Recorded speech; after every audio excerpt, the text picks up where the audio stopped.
Anak itu memang kasihan. Tracy merasa sedih saat mengingat Christian. Usianya saat itu sama dengan ketiga anak itu. Tapi dia sudah begitu cepat melihat sisi tergelap dan terkejam dari sifat manusia. Takutnya ini akan meninggalkan trauma baginya.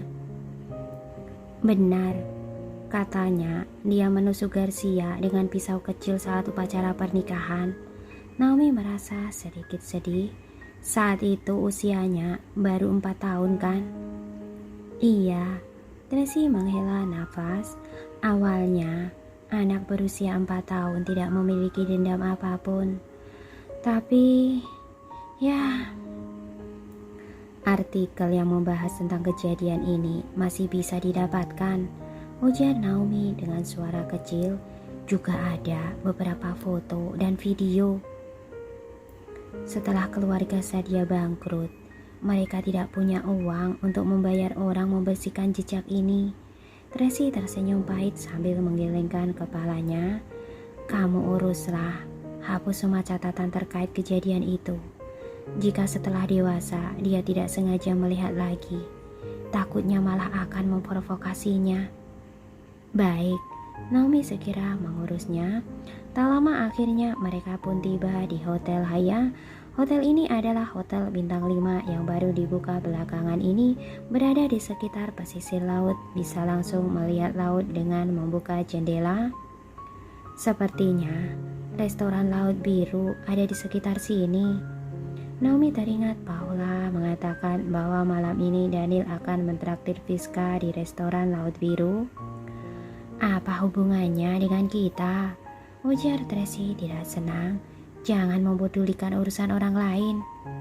Baik, Naomi segera menundukkan kepala, tidak berani berbicara lebih banyak. Tracy, sebuah suara familiar terdengar. Tracy mendongakkan kepalanya. Victor sedang menatapnya penuh semangat dari tempat yang tidak jauh dari sana.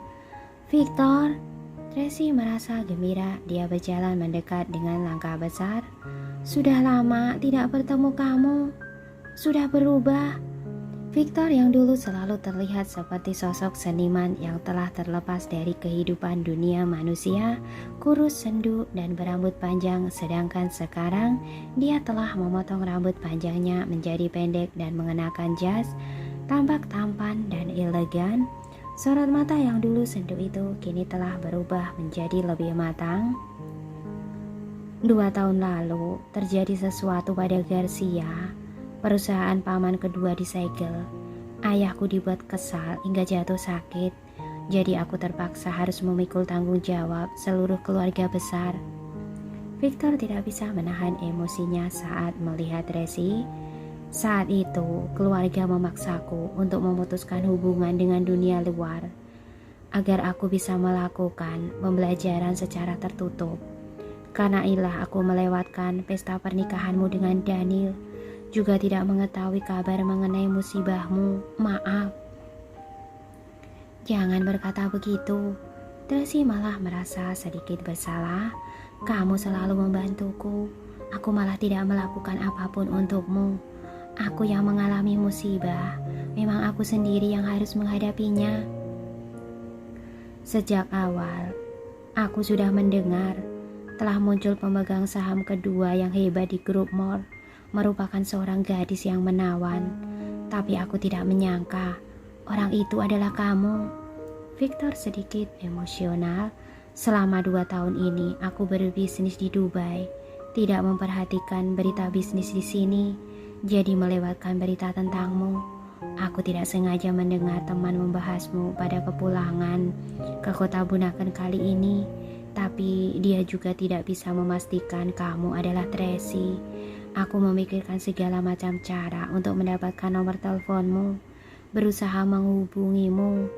Ternyata saat berbicara Victor langsung memeluk Tracy dengan penuh emosional. Tracy, aku benar-benar sangat senang bisa bertemu lagi denganmu. Aku juga.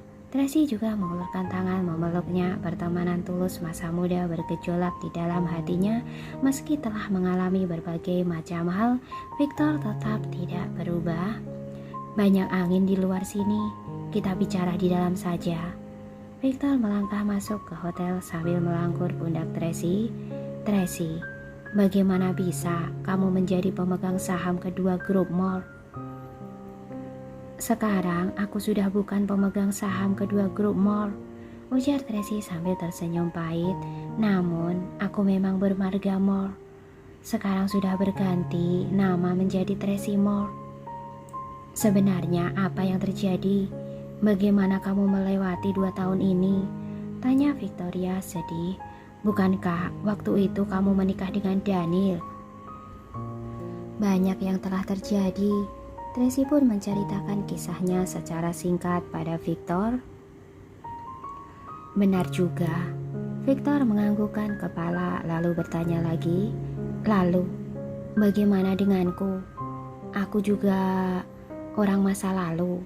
Apa kelak kamu tetap akan berhubungan denganku? Kamu berbeda. Tracy menatapnya dengan lembut. Apapun yang terjadi, kamu selamanya adalah temanku. Baguslah jika begitu. Victor merasa sedikit bersalah. Sebelumnya, aku sangat keras kepala dan mendatangkan banyak masalah untukmu. Aku telah belajar banyak hal. 2 tahun terakhir, aku sudah dewasa. Aku tahu kamu tidak mencintaiku. Juga tahu hal-hal seperti ini tidak bisa dipaksakan. Kelak aku akan menyimpan perasaan masa muda itu di dalam hati dan menjagamu sebagai teman. Selama kamu membutuhkanku, aku akan selalu ada. Terima kasih Victor. Tracy sangat terharu. Kamu harus menjalani hidup dengan baik. Semoga kamu bisa segera menemukan kebahagiaanmu. Pasti. Victor menganggukkan kepalanya. Pemandangan malam ini sangat indah. Mau berjalan-jalan di pantai? Tidak perlu. Tracy melihat jam tangannya. Aku harus kembali. Aku harus membacakan cerita sebelum tidur untuk anak-anak. Baiklah. Victor merasa sedikit tidak rela. Aku akan mengantarmu. Iya. Tracy berdiri sambil memakai jaket, lalu mereka berdua berjalan ke arah luar. Victor tidak bisa menahan diri untuk mengingat banyak kenangan saat mendengar suara deburan ombak. Ia pun berbincang mengenai masa lalu dengan Tracy. Tracy membalasnya dengan senyuman, sama sekali tidak menyadari ada sepasang mata yang menatapnya dingin dan kejam dari sebuah jendela di gedung itu. Nona Tracy. Naomi tiba-tiba memanggil Tracy. Tracy tersadar, dia mengangkat kepalanya dan melihat ada sebuah mobil yang mendekati mereka dari pintu masuk mobil. Itu adalah Rolls-Royce Phantom milik Daniel. Para pengawal turun dari mobil dan membukakan pintu mobil itu. Daniel dan Friska turun dari sisi kiri dan kanan mobil. Friska memakai jas Daniel, wajahnya tampak lemah lembut. Daniel merendahkan kepala, entah sedang membahas apa dengan wanita itu. Lalu mereka berjalan berdampingan ke dalam hotel. Saat mengangkat kepala, dia melihat Tracy sedang berdiri di dalam pintu putar bersama seorang pria. Dia pun tertegun tanpa sadar. Nona Tracy. Rian menatap Tracy dengan terkejut, tidak disangka akan bertemu Tracy di sini. Tunggu sebentar, pria yang di samping Tracy adalah Victor Caledon. Daniel segera mengenalinya, alisnya langsung mengenyit dan melangkahkan kakinya memasuki hotel, sama sekali melupakan Friska yang ada di sisinya. Awalnya Friska tertegun, tapi dia segera mengikuti. Rian dan beberapa pengawal lainnya juga masuk dari pintu samping. Victor. Daniel menatap dingin ke arah Victor.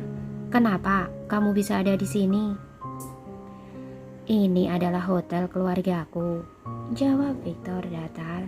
Aku tidak membutuhkan izin Persi Daniel jika ingin bertemu dengan teman lama, kan?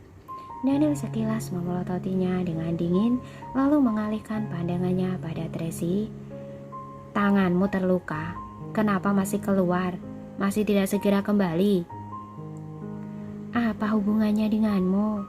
Tracy sangat marah menatap sekilas ke arah Friska yang ada di belakang pria itu, tetapi dia berusaha membuat dirinya terlihat tenang.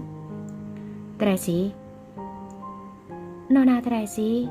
Saat Daniel akan bersuara, Priska berjalan masuk dengan anggun dan menyapa Tracy dengan tenang. Kita sangat berjodoh, kita bertemu lagi. Iya, Tracy menatap Priska lalu tersenyum samar. Kota Bunaken begitu besar, tapi kita selalu bisa bertemu. Benar-benar sangat berjodoh. Karena sudah bertemu, bagaimana jika pergi minum bersama? Priska menatapnya sambil tersenyum. Tidak perlu, aku sudah bersiap ingin pulang. Tracy langsung menolak. Kalian berbincanglah dengan santai, aku tidak mengganggu lagi. Dia langsung meninggalkan tempat itu setelah melihat Daniel sekilas. Tracy, aku akan mengantarmu. Saat Victor bersiap mengejarnya, tiba-tiba ada sebuah benda yang terjatuh dari atas. Saat benda itu akan mengenai Tracy, ada sesosok bayangan yang bergegas mendekat dan mendorongnya. Prak! Terdengar suara yang sangat keras. Tuan Daniel! Ah! Teriak Rian dan jeritan Priska terdengar di saat bersamaan. Saat Tracy menoleh, sebuah vas bunga kaca telah jatuh di atas kepala Daniel. Darah segar terus menetes dengan cepat. Ada benda yang terjatuh dari atas dan itu adalah sebuah vas bunga yang terbuat dari kaca. Darah Daniel bagaikan air mancur yang menyembur. Dalam sekejap sudah melumuri sebagian wajahnya. Kemeja putihnya pun dengan cepat berubah menjadi warna merah. Tracy yang terkejut membelalakan matanya dan tertegun memandang pria itu. Jantungnya juga terasa sakit seperti tertimpa oleh vas bunga itu. Jika Daniel tidak mendorongnya tepat waktu, maka vas bunga itu seharusnya akan mengenai kepalanya. Saat ini darahnya yang akan terus-menerus mengalir. Bukannya Daniel. Victor juga tertegun saat melihat Daniel. Tuan Daniel. Rian segera bergegas mengapa Daniel memasuki mobil dan memerintahkan, telepon Lily, cepat. Baik, pengawal segera menelpon. Presiden Daniel, Anda. Priska menangis ketakutan. Kenapa kamu begitu bodoh? Kamu... Aku tidak apa-apa. Daniel menundukkan kepala sambil menutupi lukanya. Jelas-jelas ekspresi wajahnya telah berubah karena kesakitan, tapi tetap memberi perintah dengan tenang. Rian, antarkan Nona Priska pulang. Baik. Saat ini, kamu tidak perlu mencemaskan hal ini, ujar Priska terisak. Aku akan mengantarmu ke rumah sakit. Tidak perlu. Daniel memberi isyarat menolak. Kamu lupa, kamu masih... Cepatlah pulang. Tapi... Kamu...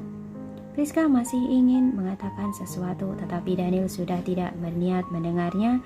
Daniel malah menunjuk Tracy dan memberi perintah dengan mendominasi. Ikut aku, naik ke mobil. Tracy masih terdiam di sana dengan wajahnya yang pucat pasi. Tracy... Saat ini Victor baru bereaksi dan menyenggol Tracy. Nona Tracy, cepatlah naik mobil. Rian memapah Daniel memasuki mobil. Tracy juga memasuki mobil dengan pengawalan para pengawal. Mobil pun mulai melaju. Di pintu masuk hotel, setelah menatap lurus ke arah mobil Daniel yang sudah berlalu pergi, Victor baru tersadar dan memerintahkan pengawal, cepat periksa kamar mana yang menjatuhkan benda itu. Baik, pengawal segera membawa orang untuk memeriksa. Di saat yang sama, pengawal lainnya berkata, Presiden Victor, tadi pengawal keluarga Wellens sudah masuk untuk memeriksa. Jika berita ini tersebar, takutnya akan menghebohkan media. Apa ingin periksa dulu kebenarannya? Ujar Victor menegung dengan nada tidak senang. Ada benda jatuh dari tempat tinggi di hotel kita dan melukai orang. Yang seharusnya dilakukan pertama kali adalah mencari pelakunya dan mempertanggungjawabkannya, bukannya malah memikirkan cara untuk meredam berita ini agar tidak tersebar keluar. Ini adalah tindakan orang berjiwa kerdil. Baik, pengawal itu segera menundukkan kepala dan tidak berani berbicara sembarangan lagi. Priska yang berada di samping akhirnya tersadar dan menatap Victor dengan tatapan dalam. Nona Priska, jika Anda tidak keberatan, Bagaimana jika aku menyuruh orang mengantarmu pulang? Tanya Victor lembut. Orang-orangku akan segera tiba, ujar Friska menolak halus. Tapi aku tetap berterima kasih pada Presiden Victor. Jangan sungkan. Victor membukukan tubuh dengan rasa bersalah. Sudah membuatmu terkejut. Aku pasti akan memeriksa hal ini dengan teliti dan memberi pertanggungjawaban padamu dan Presiden Daniel. Terima kasih. Friska menundukkan kepala untuk membalasnya. Saat ini pengawalnya sudah tiba. Mereka datang tergesa-gesa untuk menjemputnya. Nona Friska, Anda tidak apa-apa? Tidak apa-apa. Friska naik ke mobil tapi masih melihat Victor dari kaca spion tengah. Cari tahu latar belakang orang ini. Baik, pengawal segera melaksanakannya. Nona Friska, apa yang terjadi? Kenapa ada begitu banyak darah di lantai? Presiden Daniel di mana? Tanya pengawal lainnya.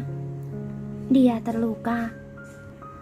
Friska merasa sangat sedih saat mengingat kejadian tadi. Di saat genting, Daniel mendorong Tracy tanpa mempedulikan apapun.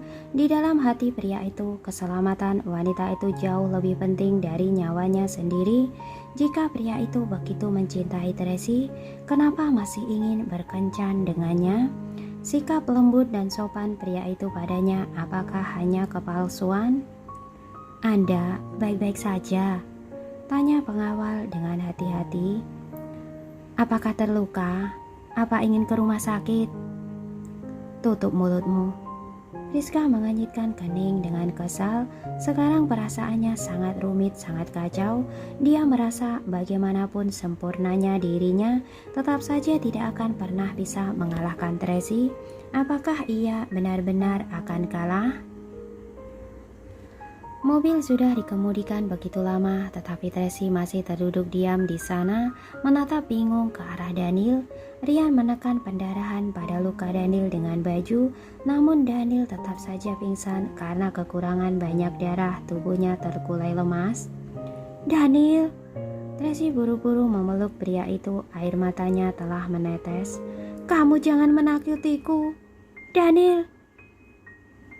Rumah sakit sudah dekat. Akan segera tiba di rumah sakit. Rian sangat panik. Tuan Daniel, Anda harus baik-baik saja. Saat itu mobil berhenti mendadak. Lily membawa segerombolan ahli medis menghampiri mereka, lalu buru-buru membuka pintu dan memindahkan Daniel ke tandu. Rian dan nengelnya mengikuti dari samping. Tracy dan Naomi juga ada di sana. Suasananya baru hening setelah Daniel didorong ke dalam ruang operasi karena semuanya harus menunggu di luar. Presiden Daniel akan baik-baik saja. Anda jangan khawatir. Naomi menenangkan Tracy. Tracy hanya diam. Dia berdiri di pintu sambil menatap lampu ruang operasi. Wajahnya pucat, kedua tangannya masih gemetar. Dia tidak berani membayangkan jika Daniel meninggal begitu saja. Dia harus bagaimana? Anak-anak harus bagaimana? Semakin dipikirkan, Tracy semakin menyesal dan semakin takut. Tut. Saat ini ponsel Tracy tiba-tiba berdering, tetapi dia tidak mendengarnya. Naomi lah yang menyenggolnya dan memberitahunya. Nona Tracy, ponsel Anda. Tracy mengangkat ponsel itu dengan tangan yang penuh darah. Dia segera berjalan ke samping untuk menerima panggilan saat melihat nama Carlos yang tertera di layar itu. Halo. Mami, kapan Mami pulang? Suara Carlos terdengar di sisi yang satunya. Di sebelahnya masih terdengar 3 bocah kecil yang sedang bercanda. Bibi, cepatlah pulang. Kami menunggu Bibi pulang untuk bercerita. Terdengar suara kekanak-kanakan Tini yang berteriak. Cala, kita mau menunggu orang galak itu datang untuk membacakan cerita. Winnie memberitahu Tini dengan serius sambil menghisap ingusnya. Bukan, tidak boleh memanggil orang galak, melainkan paman. Betty memberitahu mereka berdua dengan serius. Pintar, kali ini benar. Kala memuji mereka dari samping lalu berteriak sambil bermanja-manja di telepon. Mami, malam ini kami akan tidur di tempat Mami ya.